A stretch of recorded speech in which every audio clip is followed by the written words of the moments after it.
চিঠি যা কোনোদিন পৌঁছাবে না। তুমি চলে গিয়েছো, কিন্তু তোমার হাসিটা এখনো আমার কাছে আছে।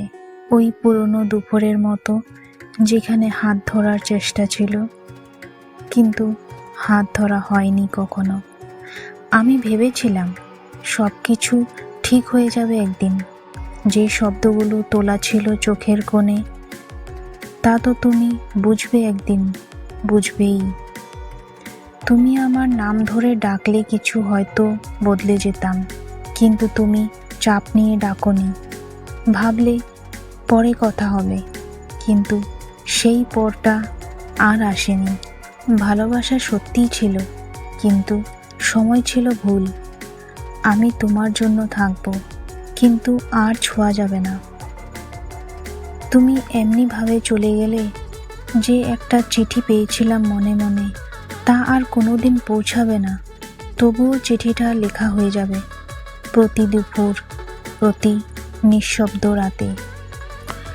গল্পটার ক্যারেক্টার হলো মেঘলা, একটা ছোট্ট শহর থেকে আসা বড় ভাবনা নিয়ে বেরোনো মেয়ে।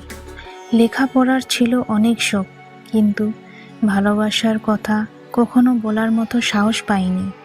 আরেকটা ক্যারেক্টার ছিল ঋতবান, মেঘলার বন্ধু, ক্লাসমেট, আর সেই একজন যাকে মেঘলা ভালোবাসত। কিন্তু ঋতবান ছিল বড় স্বপ্নের পিছনে দৌড়ানো একটা ছেলে। এই গল্প একটা শহরের।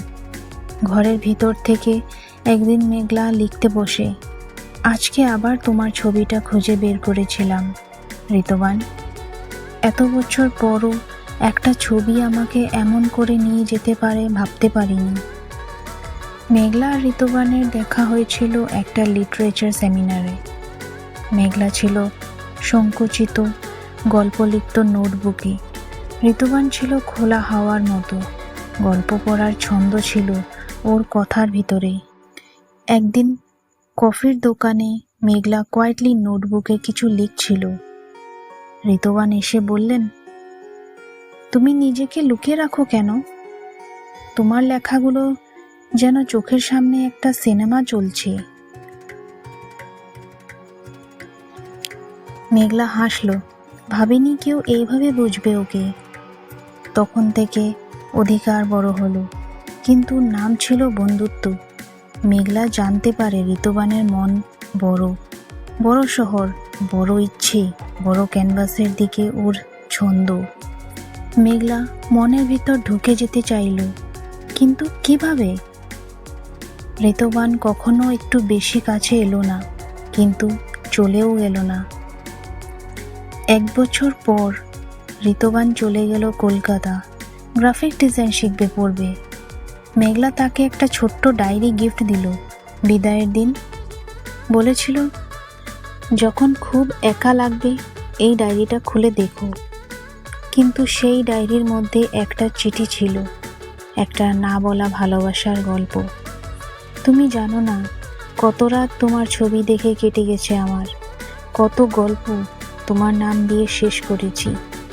আমার ভালোবাসা কোনোদিন তোমার কাছে পৌঁছাবে না, তাই এই চিঠিটাও নয়। ঋতবান কখনো সেই ডায়েরিটা খুলেছিল কি? মেঘলা জানে না। শুধু জানতাম সেই চিঠির মতোই ওরা একটা ভালোবাসাকে ভালোবেসেও কখনো দাবি করেনি।